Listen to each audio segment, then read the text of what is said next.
everyone. Greetings and welcome to this program, Rise of the Joshua Generation.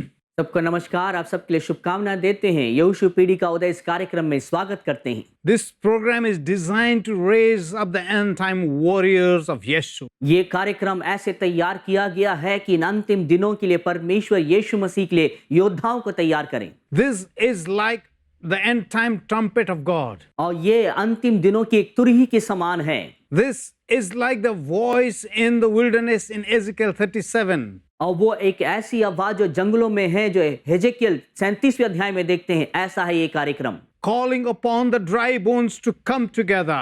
कि उन सूखी हड्डियों के ऊपर पुकारते हैं कि ताकि वो एक हो जाए। So as we stay in His presence and through this fellowship, जैसे हम परमेश्वर की उपस्थिति में संगति में बने रहते हैं, I believe that God will bring the dry bones together. मैं विश्वास करता हूँ सारे सूखी हड्डियों को परमेश्वर एक करेंगे। He is joining us together for His last end time army. वो हम सबको जोड़ रहा है ताकि इन अंतिम दिनों की वो सेना बनने पाए। You know, if we talk about the gospel, अगर हम सुसमाचार के विषय में बात करें, many people preach the gospel from the tree of good and evil. बहुत सारे लोग सुसमाचार ने ऐसे प्रचार किया है उस पेड़ की ओर से जैसे जो बुरा और भलाई के विषय में था। Let me tell you, gospel is not just about preaching what is good and what is bad. मैं आपको बताना चाहता हूँ सुसमाचार सिर्फ क्या बुरा क्या भला नहीं है। It's not just about telling people what to do and what not to do. ये सिर्फ वो नहीं है कि ये लोगों को बताए कि क्या करना चाहिए क्या नहीं करना चाहिए। So many times the gospel has just become like a ceremony. कई बार सुसमाचार सिर्फ एक सभा समान हो चुका है। It has become some type of a religious act. वो सिर्फ एक धार्मिक कार्यों के समान दिखाई देने लग गया है। Binding the people with do's and don'ts. लोगों को ऐसे बंधन में रख देता कि क्या करें क्या नहीं करना चाहिए। But let me tell you, my dear warriors, मेरे प्रिय योद्धाओं, मैं कुछ आपको बताना चाहता हूँ। the gospel is about revealing the Father to this generation. सुसमाचार का मतलब है कि इस पीढ़ियों के लिए पिता को प्रकट करना है, His heart and His kingdom to this generation. उसका हृदय और उसका राज्य इस पीढ़ी के लिए। When the disciples asked Jesus, please teacher, teach us to pray, जब चेलों ने यीशु से पूछा कि दया करके हमें सिखाए कैसे प्रार्थना करें, He told them to begin like this. उन्होंने इस प्रकार कहा कि ऐसे शुरुआत करें, Our Father who art in heaven. हे हमारे पिता तू जो स्वर्ग में है। Christianity is all about connecting with the Father. मसीहत का मतलब ही पिता के साथ जुड़ना है। If we don't find that connection with the Father, अगर उस पिता के साथ उस जोड़ को नहीं पाते हैं, everything we do just becomes a religion. जो भी बात हम करेंगे वो सिर्फ एक धर्म बन जाता है। Everything that we do becomes a dead act. जो भी हम कार्य करते हैं वो सारे मृतक कार्य हो जाता है। Jesus always knew His connection with the Father. यीशु मसीह हर वक्त जानते थे अपनी जोड़ जो पिता के साथ था। One day He met a man called Bartimaeus on the road. एक दिन सड़क में एक व्यक्ति से मुलाकात किया जिसका नाम बर्तिमेयुस था। This man was blind, ये व्यक्ति अंधा था। and Jesus was going through that road. यीशु मसीह उस रास्ते से गुजर रहे थे। And when this blind Bartimaeus knew that Jesus was going right in front of him, जब ये अंधा बर्तिमेयुस जाना कि यीशु मसीह उसके सामने से गुजर रहे हैं, he started shouting on top of his voice, अपने ऊंचे आवाज से चिल्लाने लग गया, Jesus, son of David, यीशु जो दाऊद के संतान, have mercy upon me. मुझ पर तू दया कर। That made Jesus stop on the way. और वो बात जो यीशु को राह में रोक दिया। And he said, who is this man? और वो कहने लगा कि ये व्यक्ति कौन है, Bring him to me. उसे मेरे पास लाओ। And the disciples went and called Bartimaeus. और चेले लोग गए उस बर्तिमेयुस को बुलाए। And he threw open his cloak and came running towards Jesus. उसने अपने वस्त्र फेंक कर यीशु के पास दौड़ते हुए आया। And upon seeing him, Jesus said, what do you want me to do? उसे देखते ही यीशु मसीह ने पूछा, तू क्या चाहता कि मैं तुम्हारे लिए करूं? And Bartimaeus said, I want to see my Lord. बर्तिमेयुस कहने लगा, प्रभु मैं देखना चाहता हूं। And Jesus revealed the heart of the Father to this blind man. यीशु मसीह ने इस अंधे के लिए वो पिता के हृदय को प्रकट किए, The Father who healed the sick. जो पिता जो बीमारों को चंगाई देते हैं, The Father who hears the cry of the broken. वो पिता जो टूटे हुए लोगों की पुकार को सुनते हैं। He was standing there that day. और वो उसके बगल में खड़े थे। And Jesus healed him. यीशु ने उन्हें चंगाई दिया। In another instance, there was a woman caught in adultery. एक और घटना में एक वेश्या स्त्री पकड़ी गई। She was framed into this scam by the religious leaders of those times. उस दिनों के धार्मिक गुरुओं के द्वारा इस फंदे में फंस गई। She did not even get time to put on her clothes. उसके पास समय भी नहीं मिला कि अपने वस्त्र पहन ले। She was brought dragging to him. और उसे घसीटकर यीशु के पास लाया गया। And the religious leaders threw her upon the feet of Jesus. और धर्म गुरुओं ने उसे यीशु के चरणों के सामने फेंक दिया। And they said she was caught in adultery. और वो कहने लगे कि ये वेश्या में पकड़ी गई है।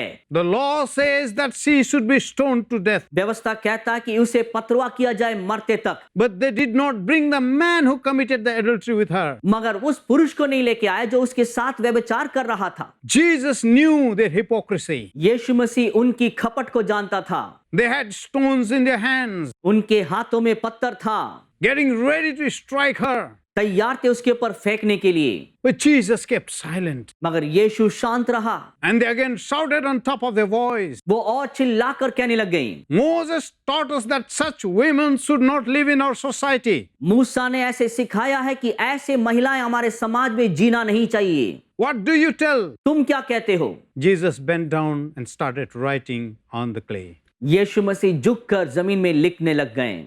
He did not speak a word. उन्होंने कोई शब्द नहीं बोला। And then again they shouted, और फिर से वो चिल्लाने लग गए। Why do you keep silent? तुम क्यों शांत हो? Say something. कुछ बोलो। Jesus said, यीशु ने कहा, He who has not sinned, जिन्होंने पाप नहीं किया है, let him cast the first stone. वो पहला पत्थर मारे। And he bent down and started writing. फिर से झुककर लिखने लग गए। Slowly, they heard the stones being thrown in the ground. धीरे धीरे सुनने पाए कि वो पत्थरों को फर्श में नीचे डालते हुए। One by one, they all left that place. एक एक करके वो स्थान को लोग छोड़ के चले गए। There was a great moment of silence. वहां पे एक बड़े शांति का समय हुआ। It was just the father and her daughter. वो सिर्फ पिता और वो बेटी के बीच में था। There was no one. कोई भी नहीं थे। How can a father keep silent when his daughter is about to die? एक पिता शांत कैसे रह सकता है कि जब उसकी बेटी मरने वाली है? Many years ago, when I was in my home in Gangtok, Sikkim, बहुत साल पहले जब मैं अपने स्थान में था, जो अपने घर गैंगटॉक में, one evening as I was in the kitchen एक शाम के समय जब मैं रसोई में था and I was cooking something for the family, मैं अपने परिवार के लिए कुछ खाना बना रहा था। and there was no one in the house except my son. उस वक्त मेरे घर में मेरे बेटे के अलावा और कोई नहीं थे। He was a little boy then. उस वक्त वो छोटा बालक था And then he was in the bedroom. और वो बिस्तर के कमरे में था। Suddenly, we had a tremble of the earthquake. अचानक भूकंप का कंपन शुरुआत हुआ, But the intensity kept increasing. मगर वो कंपना बढ़ता गया And the whole house began to shake violently. और पूरा घर बुरी रीति से हिलने लग गया। The very first thought that came to my mind, पहला विचार जो मेरे दिमाग में आया, in the midst of that chaos and panic, उस घबराहट और उस गड़बड़ी की परिस्थिति में, is about my son. मेरे बेटे के विषय में था। Leaving everything in the kitchen, हर चीज रसोई में छोड़कर, forgetting about the exit door, निकास के द्वार को छोड़कर, forgetting about that the gas was on, और मैं भूल गया था कि चूल्हा चालू है, forgetting about what was cooking in the kitchen. और रसोई में क्या पक रहा था वो सब भूल गया। The first thing I did was run towards my son. पहला काम मैंने किया कि मैं बेटे की ओर दौड़ा And I saw him covering himself with a blanket. और मैं देखने पाया कि वो अपने आप को चद्दर से ओढ़ा हुआ है He was all shivering, और बहुत तरीके से कांप रहा था, but he was praying. मगर वो प्रार्थना कर रहा था। He was saying, in the name of Jesus, I rebuke this earthquake. वो कहने लगा, यीशु के नाम में इस भूकंप को मैं डांटता हूँ। And I ran towards him, मैं उसकी ओर दौड़ता गया, took hold of him, उसे पकड़ लिया and then I went to the kitchen, और बाद में मैं रसोई में भागा switched off the gas oven. और मैं वहां पे चूल्हे को बंद किया Then we went out of our home. और बाद में घर से बाहर गए। The very first thing पहली काम that the father did जो पिता करता है, was run towards his son. अपने बेटे की ओर दौड़े।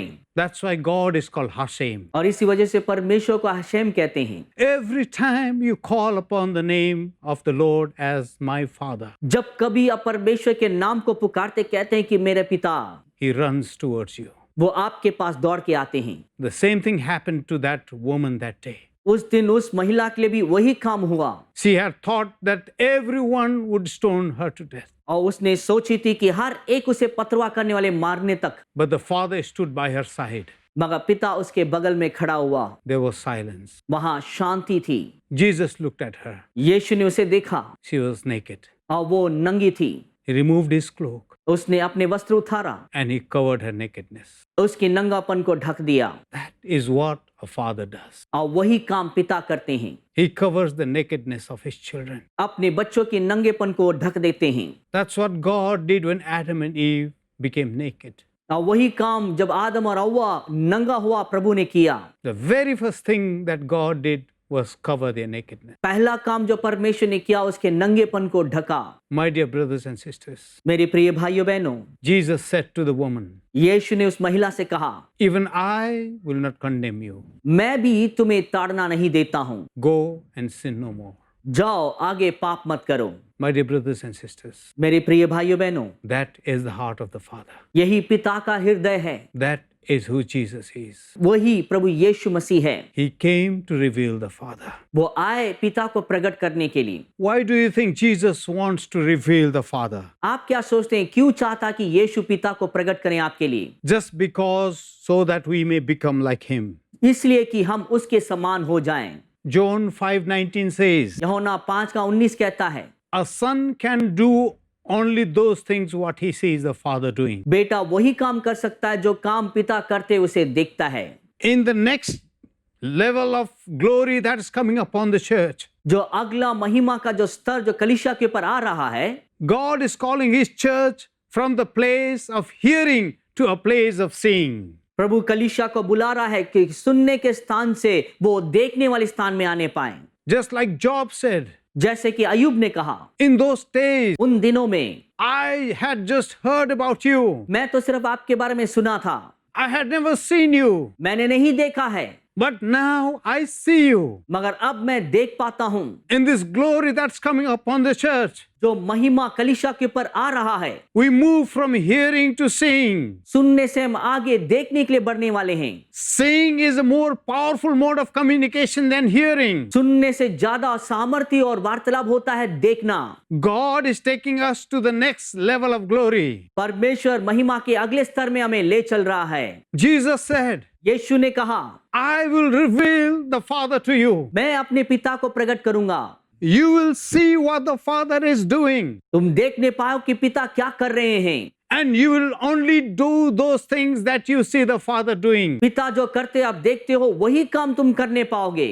Just like Jesus said, जैसे कि यीशु ने कहा, I can do nothing on my own. मैं अपने आप से कुछ भी नहीं कर सकता हूँ, But what I see my Father doing, मगर जो कुछ पिता करते हुए मैं देखता हूँ, I will do just those things. मैं सिर्फ उसी काम को करूंगा। You know, Jesus said, I will not leave you orphans. यीशु ने कहा, मैं तुम्हें अनाथ नहीं छोड़ूंगा। There is a spirit of orphanhood that is rampant in our church these days. इन दिनों में हम देखने पाए अनाथपन की आत्माएं बहुत बुरी रीति से फैल रहा है। As I was meditating upon this word, जैसे इस वचन पे मनन कर रहा था, an orphan is a person who does not have any authority over his life. एक अनाथ एक ऐसा व्यक्ति जो अपने जीवन के ऊपर उसका कोई अधिकार नहीं रहता है। There is no one to train him up. कोई भी नहीं उसे प्रशिक्षण दे। He stays wherever he wants. जहां वो चाहता वहां रहता है। He walks on the road and he sees some party going on. सड़क में चलते देखता कि वहां कुछ उत्सव हो रहा है। He stays there for the night. उस रात के लिए वहां रुक जाता है। And the next day he gets up from there and goes to another place. अगला दिन वहां से उठ कर दूसरे स्थान में जाता है। He marries whoever he wants. जिसे वो चाहता उससे वो विवाह कर लेता है। He lives wherever he wants. जहां वो चाहता वहां रहता है। He does whatever he wants. जो वो चाहता उसे करता है। He has no one to tell him what to do. उसके लिए कोई भी नहीं कि सिखाए कि तुम्हें क्या करना है। He is not accountable to anyone. वो किसी के लिए लेख देने की जरूरत नहीं है। He does what he feels like doing. जो उसे अच्छा लगता है करने के लिए उसे करता है। Church is going through the spirit of orphanhood. आज कलीसिया अनाथपन की आत्मा में जा रही है। This generation has become like orphans. ये पीढ़ी एक अनाथ के समान हो चुकी है। They are doing whatever they want to do. जो वो चाहते वो उसे करते हैं। They don't want to hear from one who is in authority. जो अधिकार में उसकी आवाज वो सुनना नहीं चाहते हैं। and they have made a mess of their lives. अपने जीवन को उन्होंने उजाड़ दिया है। Church has removed herself from the destiny that God has for her. कलीसिया ने जो गंतव्य उसके लिए रखा गया था उससे वो हट गया है। We have become orphans. हम अनाथ हो चुके हैं। But Malachi chapter 4 verse 6 says, मगर मलाकी की पुस्तक 4 अध्याय 6 पद कहता है, before the dreadful day comes, भयानक दिन आने से पहले, before the second coming of Jesus, यीशु मसीह के दूसरे आगमन से पहले God is going to do one wonderful thing. परमेश्वर एक अद्भुत कार्य करने वाले हैं। God is going to turn the hearts of the father to the children, परमेश्वर पिता के हृदय को बच्चे की ओर फेर देगा and the hearts of the children he is going to turn towards the father. बच्चों के हृदय को पिता की ओर फेर देगा। God is raising up the spirit of fatherhood in the church these days. परमेश्वर इन दिनों में कलीसिया में पिता की आत्मा को उठा रहे हैं। Even as I am speaking, जैसे मैं बात कर रहा हूँ, I see a great anointing of fatherhood coming upon the church in the end times. पितापन की आत्मा बड़े तरीके से कलीसिया में उतरते हुए मैं देख पा रहा हूँ। There will be people whom the